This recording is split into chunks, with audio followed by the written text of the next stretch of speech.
The power gap.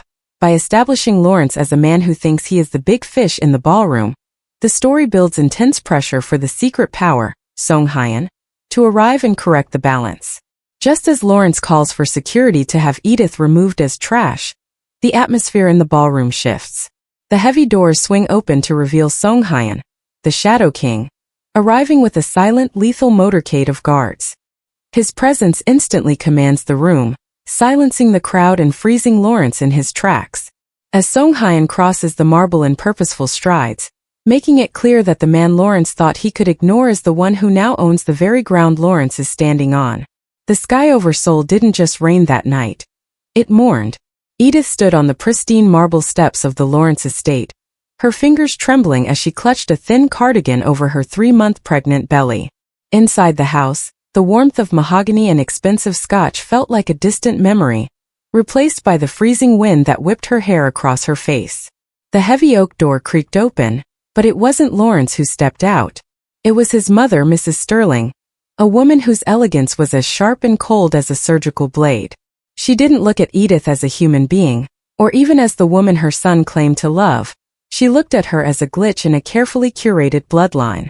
"You were told to leave quietly, Edith," Mrs. Sterling said, her voice a low, lethal hum that cut through the thunder. "My son has a betrothed, a woman whose family name actually means something in this city. You are a distraction. A foreigner. A mistake. I'm carrying his child," Edith whispered, her voice cracking as a jagged bolt of lightning illuminated the cruelty in the older woman's eyes. "Lawrence loves me. He wouldn't want this." "Lawrence wants what I tell him to want," Mrs. Sterling countered. She stepped forward, her designer heels clicking with finality on the stone. With a sudden violent motion, she shoved Edith's shoulder. "Get off our property.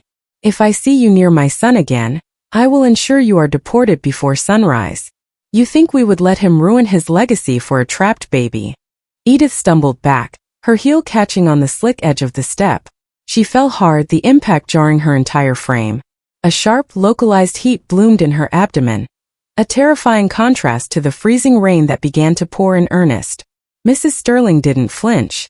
She simply signaled the 2 security guards at the gate and retreated inside, the heavy door thudding shut with the finality of a coffin lid. The guards didn't help her up. They watched with stone faces as Edith scrambled to her feet, her hands pressed desperately against her stomach. "Please," she sobbed, but the rain swallowed her voice. She began to run blindly, her vision blurred by tears and the torrential downpour. She made it as far as the neon-lit streets of Gangnam before the world began to tilt. The cramping started, a rhythmic, agonizing pull that stole her breath. She leaned against a cold brick wall, watching in horror as a dark stain began to bloom against the hem of her light-colored dress, mixing with the rainwater until the pavement ran pink. "No, no, no," she whimpered, sliding down the wall. The passers-by hurried past, umbrellas tilted to shield them from the sight of a broken woman bleeding out in the shadows. She felt her consciousness slipping, the bright lights of the city fading into a dull gray hum. She was alone. She was disposable. She was dying. Suddenly, the screech of high-performance brakes cut through the sound of the storm. A sleek black Mercedes swerved toward the curb, its headlights cutting through the gloom like the eyes of a predator. The door flew open and a man stepped out. He didn't have an umbrella. He didn't care about his expensive suit. Edith looked up through the haze of pain, seeing a silhouette that felt more like a dark angel than a man. Strong arms scooped her up, lifting her with a gentleness she hadn't felt in a lifetime. "Stay with me," a voice commanded. Deep, resonant and vibrating with an authority that seemed to challenge death itself. It was Seong-hyeon. He didn't know her name yet, and she didn't know he was the man who kept the city's monsters in check. All she knew was that as he held her against his chest, the freezing rain didn't feel quite so cold anymore. "I lost it," she choked out, her head falling against his shoulder as he rushed her toward the car. "I lost the baby." Seong-hyeon looked down at her, his jaw set in a line of iron. "You haven't lost everything," he murmured, his eyes flashing with a protective fury that would eventually burn Lawrence's world to the ground. "I've got you." As the car sped toward Seoul National Hospital, Edith closed her eyes, the image of Lawrence's closed door being replaced by the steady, rhythmic heartbeat of the man who had just pulled her back from the edge of the abyss. The world as she knew it had ended, but in the silence of the speeding car, something new and far more dangerous was beginning to take root. The heavy double doors of the grand ballroom didn't just open. They surrendered. A sudden pressurized silence swept through the gala, as if the air itself had been sucked out of the room. The rhythmic clinking of champagne flutes and the practiced hum of elite gossip died instantly, replaced by the synchronized thud of polished leather boots against marble. Lawrence, still standing over Edith with a smirk of petty triumph, froze. His finger was still pointed at her chest, but the arrogance in his eyes flickered and died as a phalanx of men in identical black suits materialized from the shadows of the foyer. They moved with a lethal, terrifying efficiency, not like hired mall security but like a private army. They didn't speak. They simply fanned out, creating a human wall of granite that cut Lawrence off from the rest of his high society peers. Then he stepped through the gap. Seong-hyeon moved with the grace of a predator who owned the jungle. He wore a three-piece suit of charcoal wool so dark it seemed to absorb the light from the overhead chandeliers. His expression was a mask of carved stone, beautiful, ancient, and utterly devoid of mercy. He didn't look at the crowd, and he certainly didn't look at Lawrence. His eyes were fixed entirely on the woman in the emerald gown huddled on the floor. The temperature in the ballroom seemed to plummet 10 degrees. Lawrence's hand began to shake, his fingers slowly curling back into a fist as the realization of who was standing before him dawning like a nightmare. This wasn't just another rich man. This was the Shadow King, the man whose name was whispered in boardroom backrooms and dark alleys alike, the man who kept the city's monsters on a very short leash. Seong-hyeon reached Edith and dropped to one knee, ignoring the glass shards that crunched under his weight. The transformation was haunting. The cold, impenetrable void in his eyes vanished, replaced by a tenderness so sharp it was almost painful to witness. His large, calloused hands hovered over her, checking the emerald silk for blood, before settling gently on her 6-month pregnant belly. "Are you hurt, Sarung?" he asked. His voice wasn't loud, but in the suffocating silence of the room, it rang out like a bell. "Did the baby move?" "She's okay," Edith whispered, her voice trembling as she leaned into his heat, the terror of Lawrence's assault finally breaking into soft sobs. "She's kicking. We're okay." Seong-hyeon closed his eyes for a single heartbeat, a visible shudder of relief passing through his broad shoulders. When he opened them, the loving husband was gone. In his place stood a monster of absolute consequence. He rose to his full height, turning to face Lawrence. Lawrence stepped back, his heel catching on the same display he had pushed Edith toward minutes before. I didn't know," Lawrence stammered, his voice cracking into a high-pitched plea. "I thought she was I didn't know she was with you. You didn't know the woman you humiliated in front of this city was my wife?" Seong-hyeon's voice was pleasant, almost conversational, which only made the threat more terrifying. He took a single step forward, and the line of black-suited men behind him stepped in perfect unison. "You didn't know that the child you just endangered is my daughter?" "Mr. Kong, please, it was a misunderstanding," Lawrence gasped, looking around desperately for his mother or his associates, but the friends who had been laughing with him moments ago had vanished into the shadows of the ballroom, terrified of being caught in the blast radius. Seong-hyeon tilted his head, his gaze sweeping over Lawrence's expensive tuxedo, as if he were looking at a piece of garbage that needed to be incinerated. 10 months ago, you threw her into a storm because you thought she was powerless," Seong-hyeon murmured, stepping into Lawrence's personal space. "Today you pushed her again. But you made a mistake, Lawrence. You see, 10 months ago I pulled her from the death you gave her. And today? Today, I'm going to make sure you understand exactly what it feels like to have the world turn its back on you, while the rain starts to fall." He didn't raise his hand. He didn't need to. He simply looked at his second-in-command and gave a nearly imperceptible nod. "Clear the room. Seal the exits. No one leaves until I decide who still has a future in this city." As the men in black began to systematically move the elite guests toward the perimeter, Lawrence found himself trapped in the center of the marble floor, a small, shivering man standing in the long, dark shadow of the underworld. Justice hadn't just arrived at the gala, it had closed the doors. Seong-hyeon didn't move quickly. But the air around him hummed with a lethality that made the surrounding billionaires shrink into their tailored tuxedos. He stood slowly, his hand remaining possessively on Edith's shoulder as he pulled her up from the marble floor, tucking her into the protective curve of his body. The silence in the ballroom was so absolute that the sound of Lawrence's frantic, shallow breathing seemed to echo off the gilded ceiling. Lawrence looked around the room, his eyes darting for an ally, but his mother, Mrs. Sterling, stood paralyzed in the distance, her face a mask of pale horror as she recognized the man who had just claimed her distraction as his own. "You called her trash, Lawrence," Seong-hyeon said, his voice dropping to a gravelly, resonant low that vibrated through the floorboards. He didn't yell. He didn't have to. The quietness of his tone was the sound of a closing trap. He reached out with his free hand, his fingers grazing the earpiece he wore, a subtle reminder that he wasn't just a guest. He was the master of the very network that kept this gala secure. "You stood in this room, a room that exists on the foundations of my grace, and you thought you could discard my wife like a broken glass." Lawrence tried to swallow, but his throat had turned to sand. It was a family matter, Mr. Kong. Private disagreement. She is my empire," Seong-hyeon interrupted, his eyes flashing with a cold, dark fire. He turned Edith slightly, presenting her to the room not as a victim, but as a sovereign.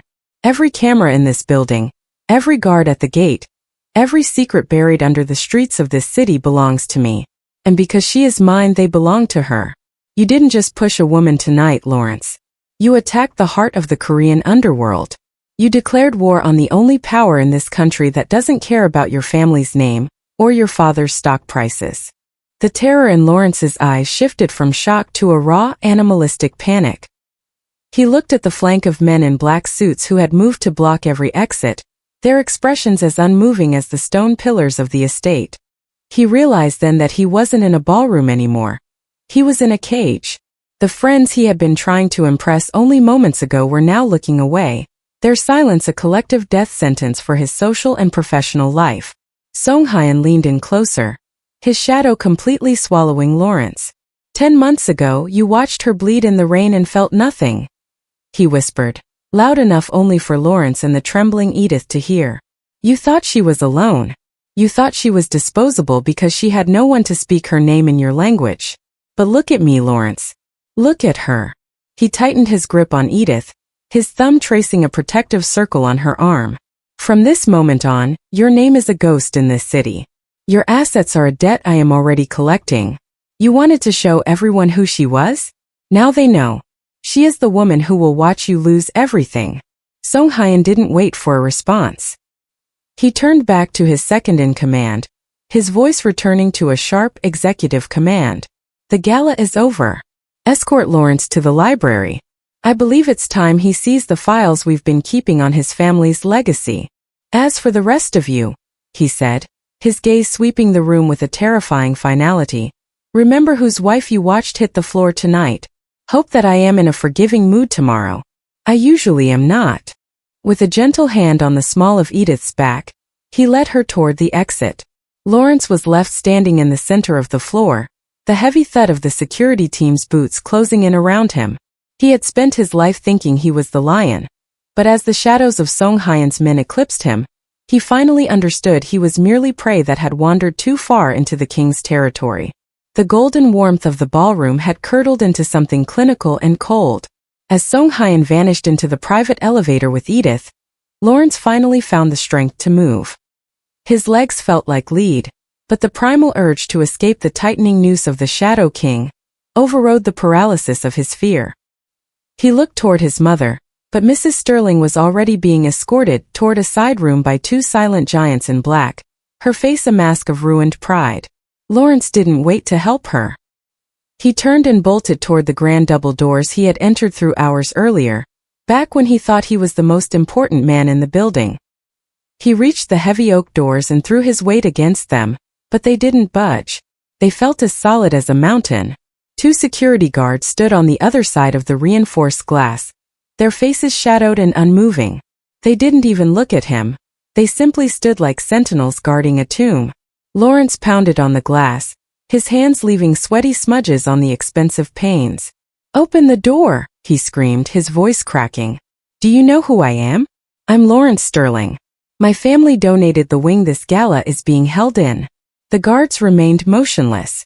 It was then that Lawrence noticed the subtle change in the building's atmosphere. The hum of the air conditioning had died. The bright, welcoming chandeliers began to dim, one by one, until only the emergency floor lights remained, casting long, jagged shadows across the marble. The grand ballroom, once a symbol of his status, had become a labyrinth of dead ends.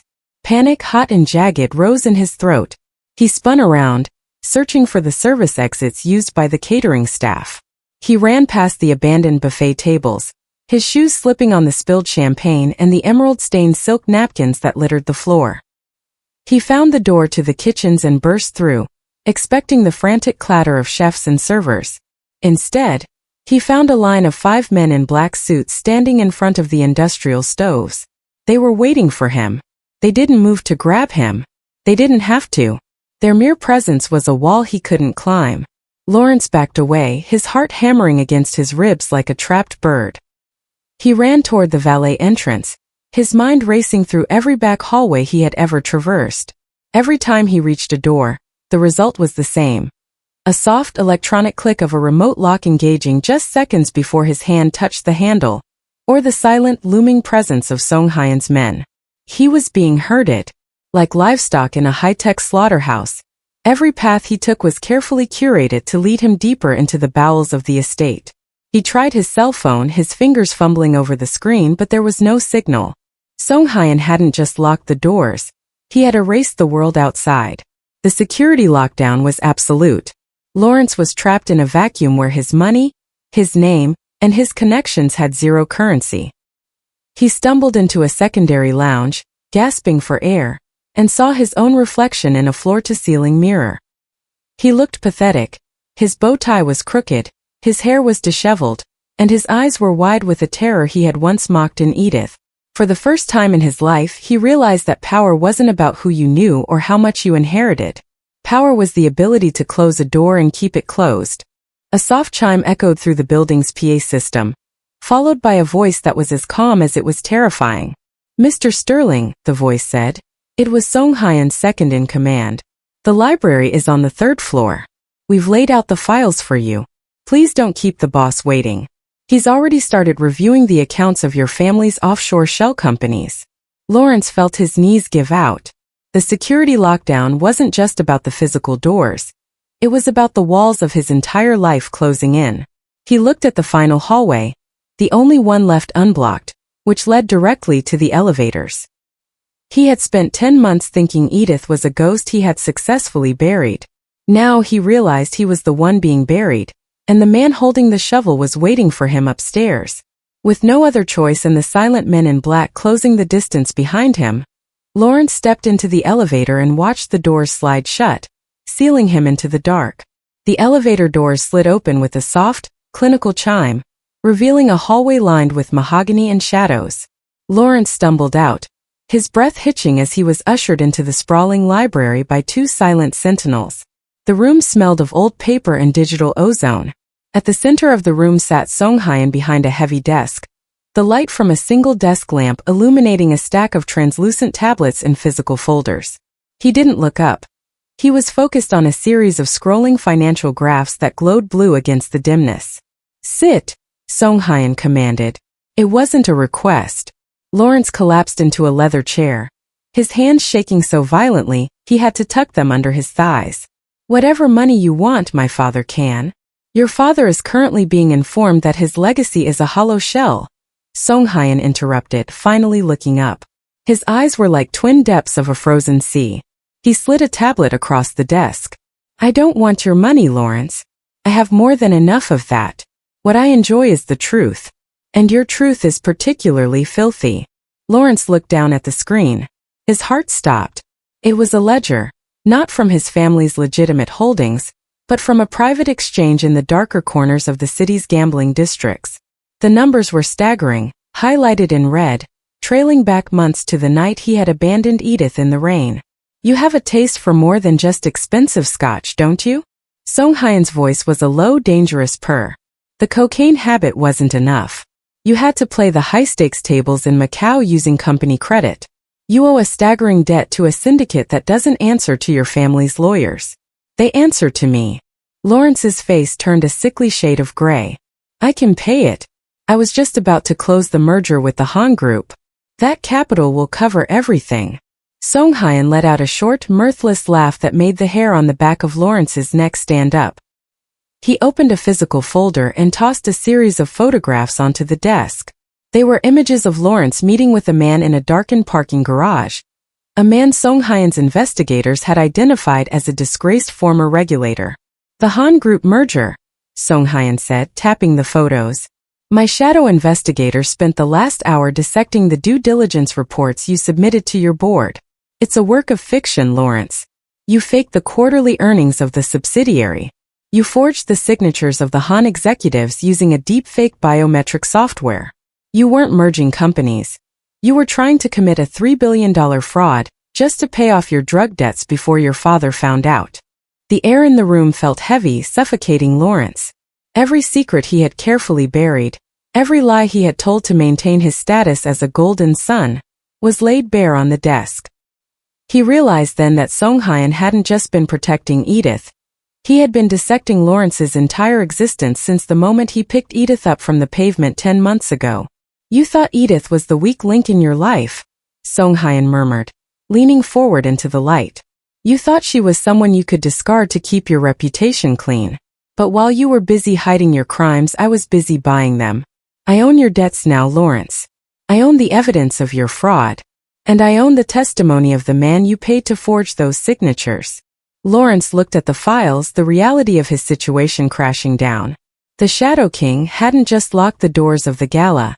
He had locked the doors to Lawrence's future. There was no lawyer who could fight this, no family influence that could reach into the underworld to pull him out.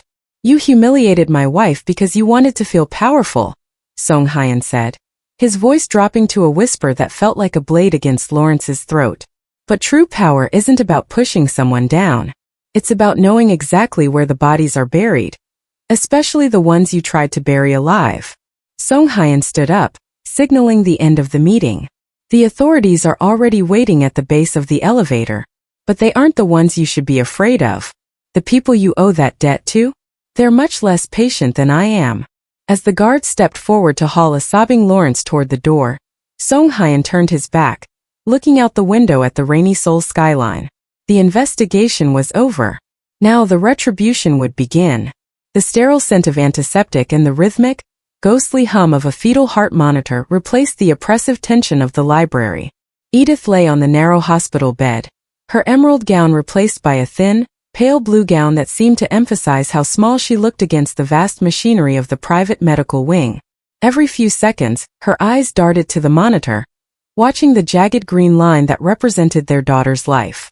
The shove at the Gala had caused minor spotting, and though the doctor spoke in hushed, reassuring tones about precautionary observation, the ghost of that rainy night 10 months ago haunted her eyes. Seong-hyeon had not left her side. He had stripped off his charcoal suit jacket, his white shirt sleeves rolled up to reveal forearms corded with tension. He sat on the edge of her bed, his large hand resting near her hip, his touch the only thing tethering her to the present. He wasn't the Shadow King here. He was a man terrified by a heartbeat he couldn't control. She's quiet, Edith whispered, her voice barely audible over the whir of the cooling fans. She usually moves when I'm stressed. Why isn't she moving, Seong-hyeon?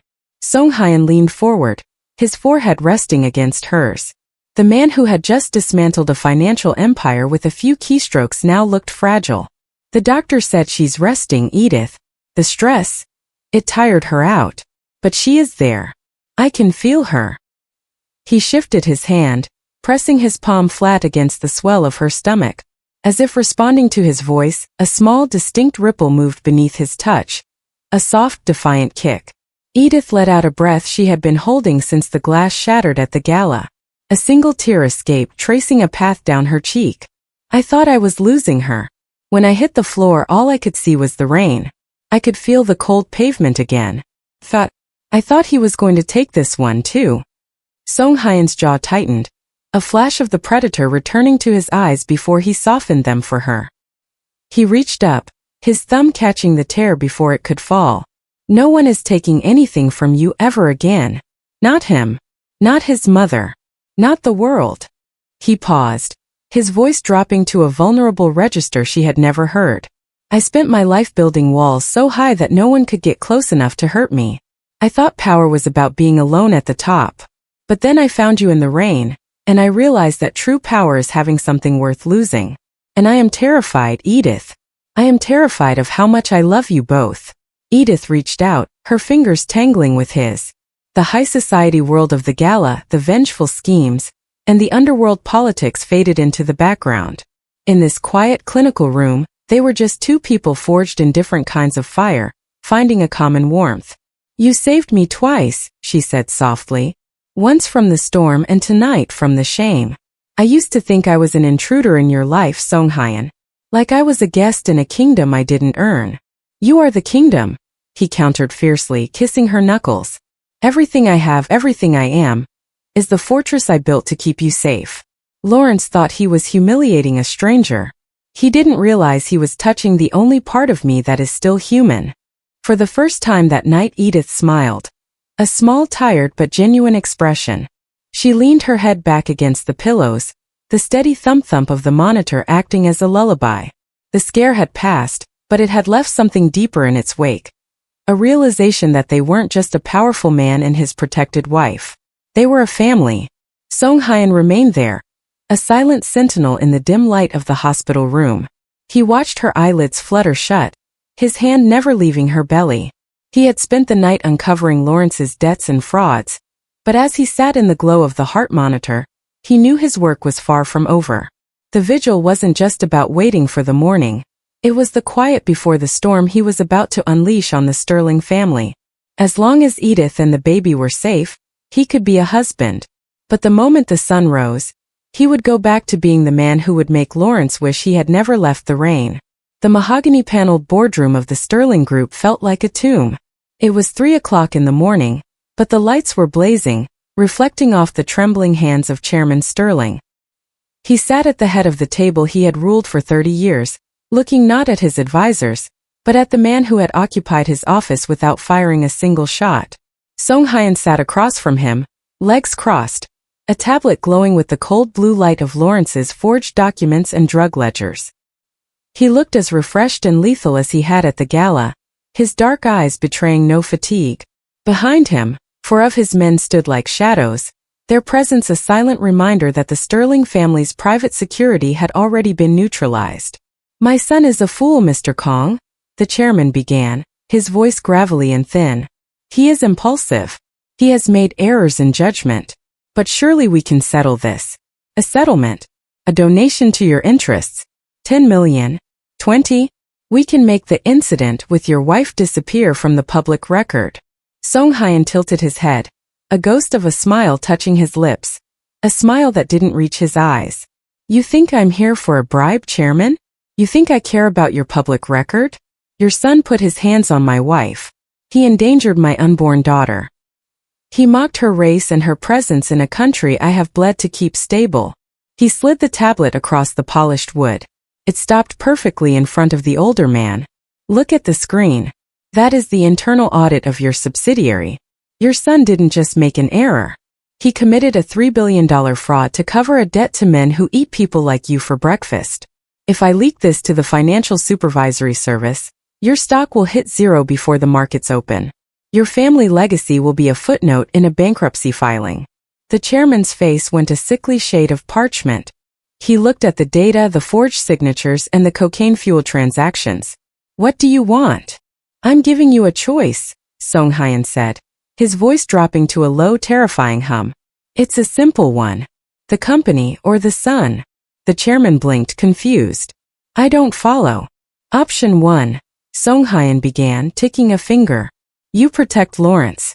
You use your lawyers to fight the fraud charges, you pay off his drug debts, and you try to bury the Gala assault. If you choose this, I will personally dismantle every contract the Sterling Group holds. I will pull the licenses for your construction projects.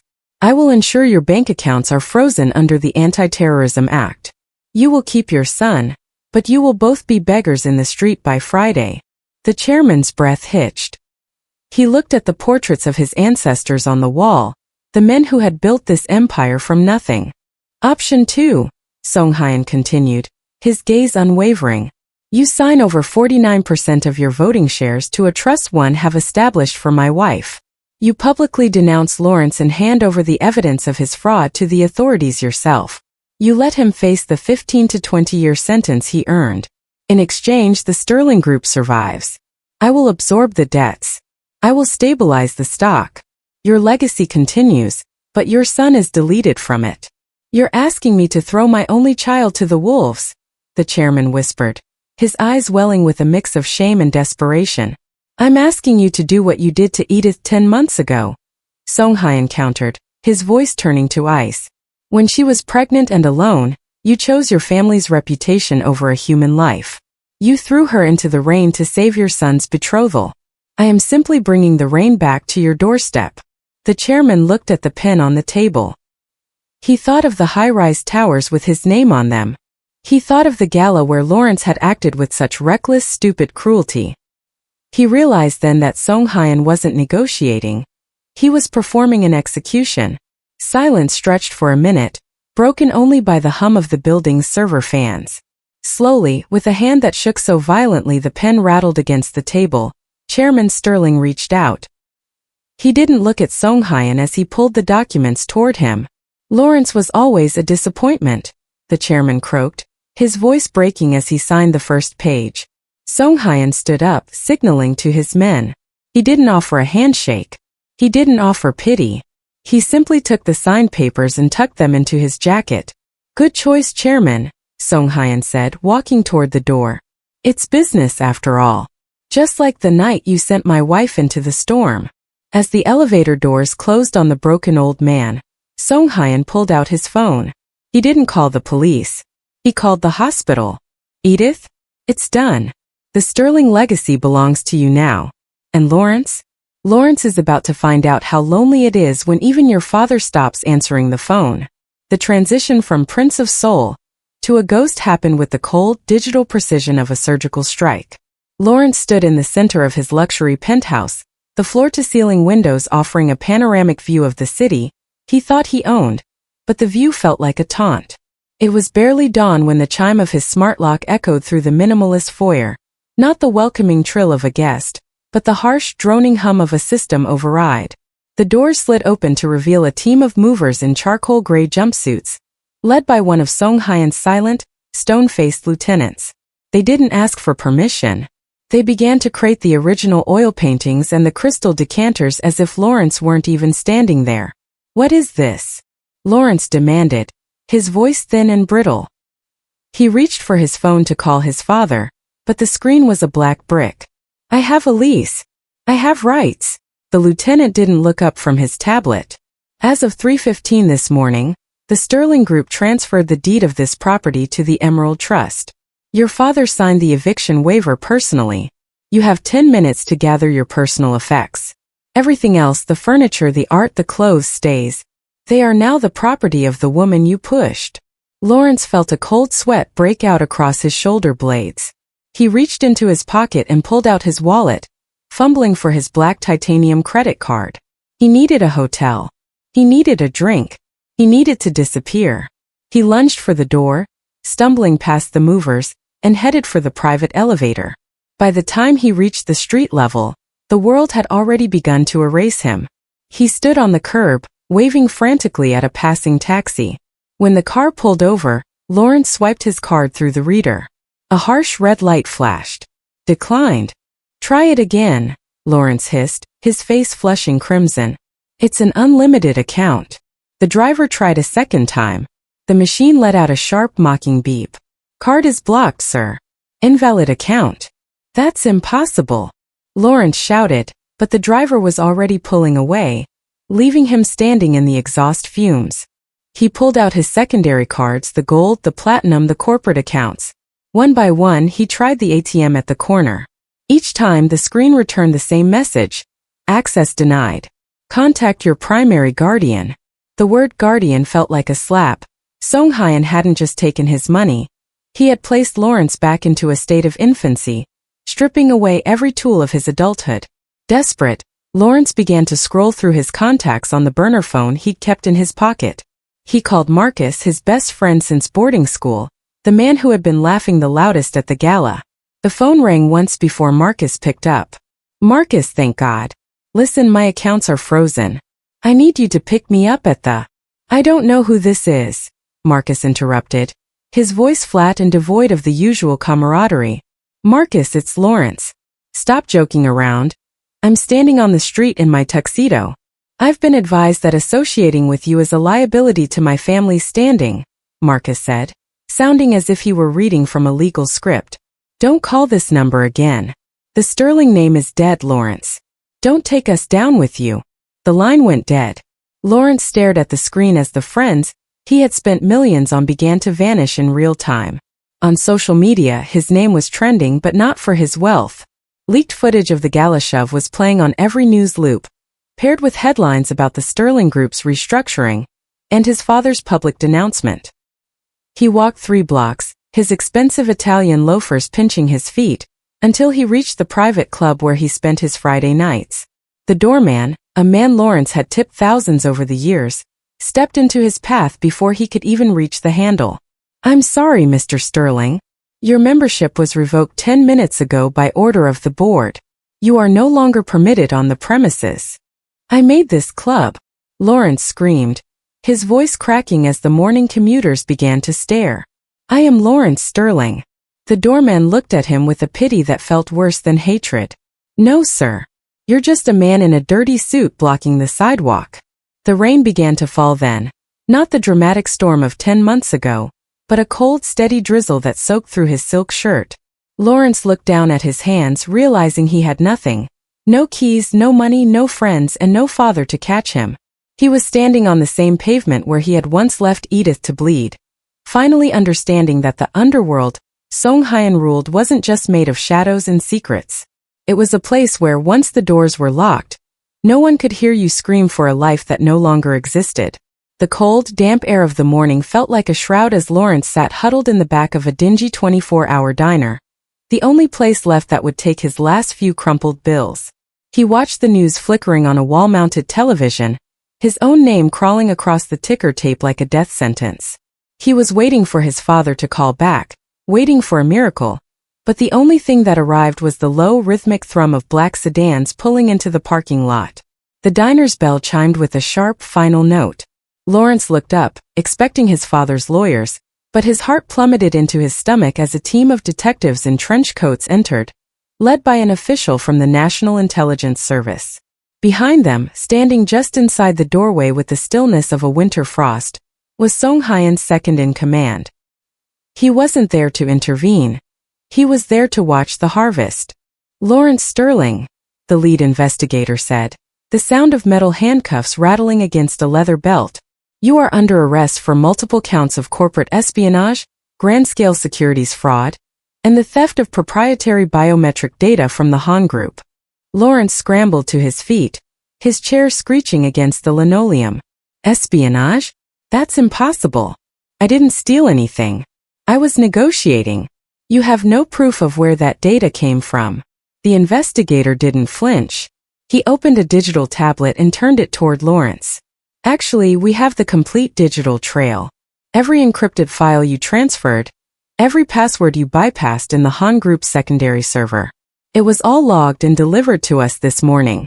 Lawrence shook his head, his mind racing through the dark hallways of his crimes. "I was careful. I used an encrypted burner.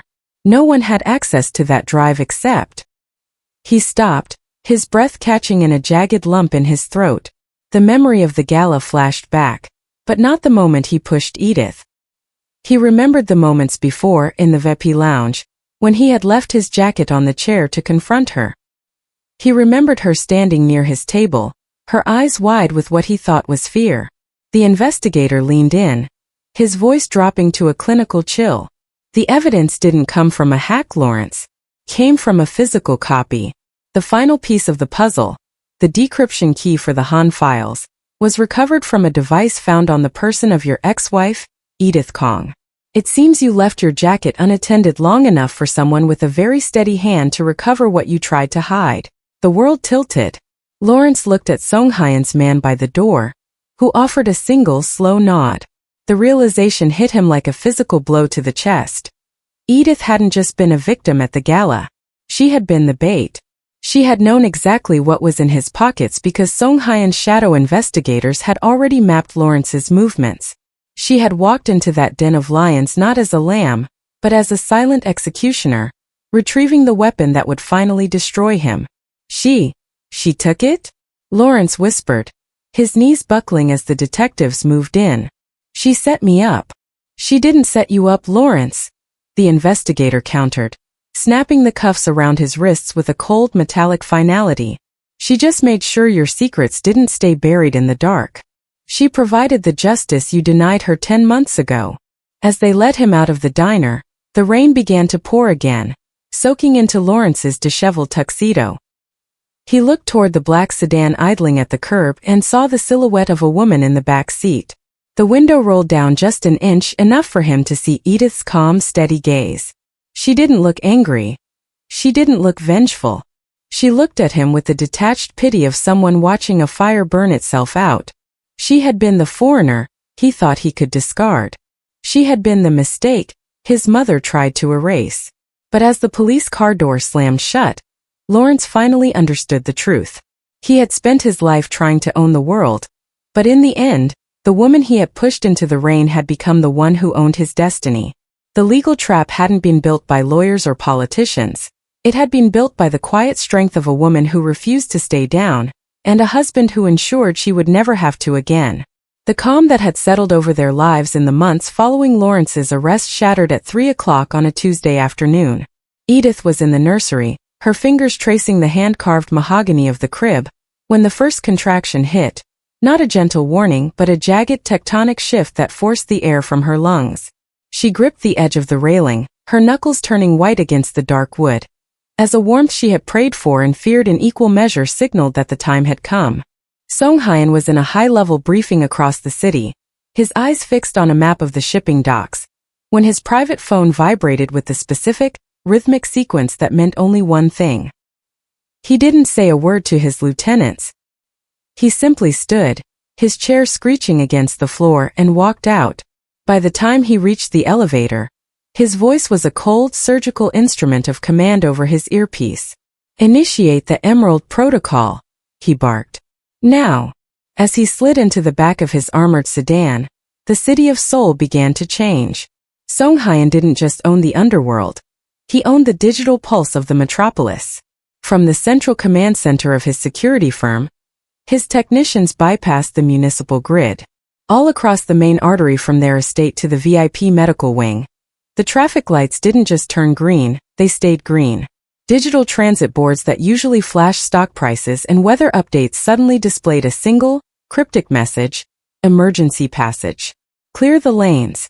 Outside the estate, a motorcade of 6 black SUVs materialized, their sirens silent but their presence undeniable. Edith was carried to the car by Seong-hyeon's most trusted guards, her face etched with a mixture of agony and fierce determination. As the car pulled onto the highway, the sheer scale of Seong-hyeon's influence became visible. The city's notorious gridlock had been pushed to the curb. Fleet after fleet of black-suited men on motorcycles acted as outriders, physically blocking the intersections and waving the sea of white and silver commuter cars toward the shoulders. For the first time in history, the heart of Seoul was a private road. The motorcade tore through the streets at 100 miles an hour, a black blur of power and desperation. Seong-hyeon sat in the back, Edith's head resting on his shoulder. His suit jacket was discarded, his hands damp with her sweat as he whispered to her in a low, frantic Korean that only she was meant to hear. "Breathe, Sarang. We are almost there. The world is moving out of your way. I have cleared the path." "It hurts," Edith gasped, her fingers digging into his forearm, her eyes wide with the memory of the rain and the blood on the pavement from a lifetime ago. "Seong-hyeon, don't let me lose him. Don't let me lose this baby." "Never," he promised, his voice vibrating with a terrifying protective heat. "I would burn this city to the ground before I let a single thing harm you tonight. Look at the window, Edith. Look at what I've done for you." She looked. Through the tinted glass she saw the silent, shimmering city, the skyscrapers, the neon lights, The thousands of people stopped in their tracks, all held at bay by the man who loved her. The Shadow King had turned the entire world into a sanctuary for her birth. The shame Lawrence had tried to drown her in was gone. In its place was a fierce, untouchable sovereignty. They reached the hospital in record time, the entrance already lined with the country's top obstetricians, who had been summoned by private helicopter. As the gurney was rushed toward the delivery suite, Seong-hyeon never let go of her hand. The hospital wing had been evacuated of everyone but the essential staff, the halls filled with his silent sentinels. As the doors to the delivery room swung open, the high-tension speed of the journey shifted into the rhythmic, primal work of life. The man who had just brought a capital city to a standstill now stood as a humble witness to a power greater than his own. Outside, the traffic began to flow again, and the lights returned to their normal cycles, but inside the fortress Seong-hyeon had built, the air was thick with the scent of sterile linen and the impending arrival of an heir. Edith took a final shuddering breath, looking into the eyes of the man who had pulled her from the rain, knowing that this time the world wasn't ending. It was just beginning. The ribbon-cutting ceremony was not held in a ballroom, but it felt more regal than any gala Edith had ever attended. Standing before the refurbished limestone facade of what was once a sterling family annex, Edith looked at the polished brass plaque bolted beside the entrance. It read, "The Emerald Shield." The building had once been a symbol of the wealth that had tried to crush her, a cold asset in Lawrence's portfolio. Now, every brick had been scrubbed clean of his legacy. Through the tall windows, the dark mahogany and sterile silence of the past had been replaced by sun-drenched rooms, soft cream linens, and the sound of children playing in a state-of-the-art childcare wing. This was no longer an office for hiding secrets. It was a sanctuary for women who arrived in the city with nothing but a dream and found themselves trapped in the rain. Edith smoothed the fabric of her dress, her posture tall and unwavering. Beside her, Seong-hyeon stood in a sharp navy suit, his hand resting lightly on the small of her back. He wasn't the Shadow King today, though his men still stood at the perimeter, silent and watchful. Today, he was the architect of his wife's vision, the man who had turned a vengeful settlement into a living hope. In his other arm he held their infant son Ji-won, whose deep brown eyes watched the crowd with curious calm. "You're trembling," Seong-hyeon whispered, his voice a private warmth against the brisk morning air. "It's not fear," Edith replied, her gaze moving over the crowd. In the front row sat women from a dozen different countries, migrant workers, students, and mothers, who had been invited as the center's first guests. "It's the feeling of a circle finally closing. Lawrence wanted to erase me. Instead, he's paying to ensure no one else can be erased." As she stepped toward the microphone, the cameras of the national press flashed. They weren't here for a scandal this time. They were here for the unveiling of the largest private advocacy center in South Korea. Funded entirely by the liquidated assets of Lawrence Sterling's personal estate, seized during his conviction for fraud, the Emerald Shield offered legal aid, medical care, and housing for foreign women facing domestic or systemic abuse. 10 months ago, Edith began, her voice clear and resonant, carrying across the plaza with a strength that silenced the city noise. "I was told that my life was a distraction. I was told that because I was a foreigner I was disposable. I was left in the rain to lose everything I loved." She paused, her eyes finding the women in the front row, many of whom were nodding through tears. "But the rain eventually stops. And when it does, you realize that the ground you're standing on belongs to you, just as much as anyone else." She reached out and took the ceremonial scissors. "The Emerald Shield is not a gift. It is a debt repaid. It is a promise that in this city, no one sleeps in the storm alone." With a decisive snip, the emerald ribbon fell. The crowd erupted into applause, but Edith's eyes were on the heavy oak doors as they swung open. A young woman, perhaps only 20, clutched a worn suitcase and looked at Edith with a mixture of hesitation and hope.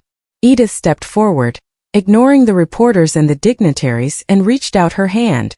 It was the same hand Lawrence had shoved, the same hand that had shivered in the cold 10 months ago.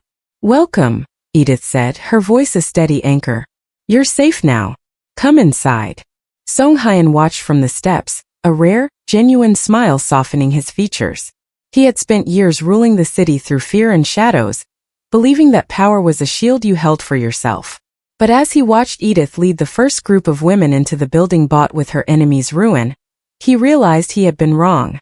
Power was the ability to build a roof over someone else's head. The emerald shield was more than a foundation. It was Edith's victory lap.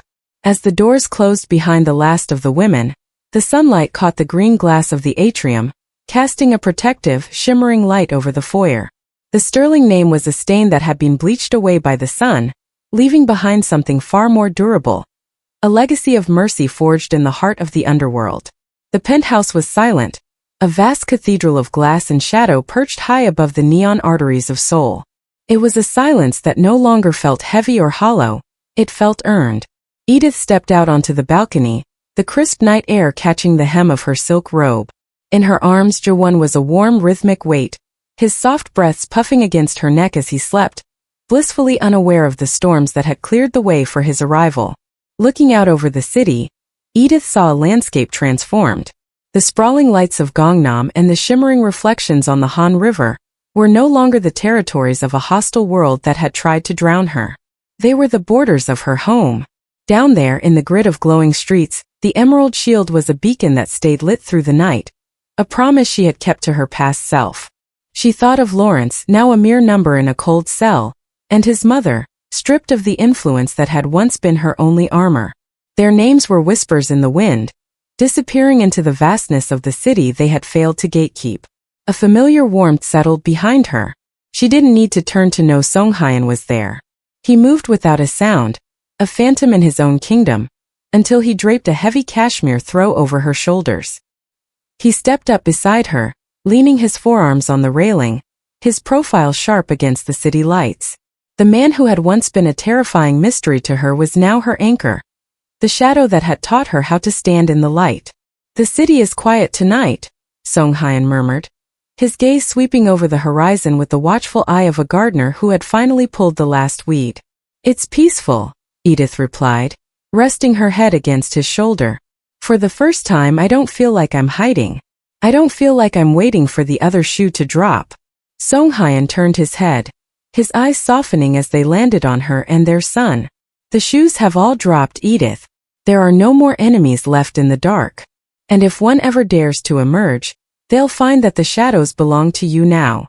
Edith looked down at her hands, the same hands that had been bruised on marble floors and soaked in the freezing rain. They were steady now. She realized that she had stopped checking the weather for storms. She had stopped looking for exits in every room. The Queen's peace wasn't just about the wealth she had inherited or the power Seong-hyeon shared with her. It was the internal stillness of a woman who knew she was no longer disposable. She looked out at the towering skyscrapers, the digital billboards, and the winding road she had once fled. She had come to this country as a stranger and had been broken by its elitism, only to rise as its most untouchable protector.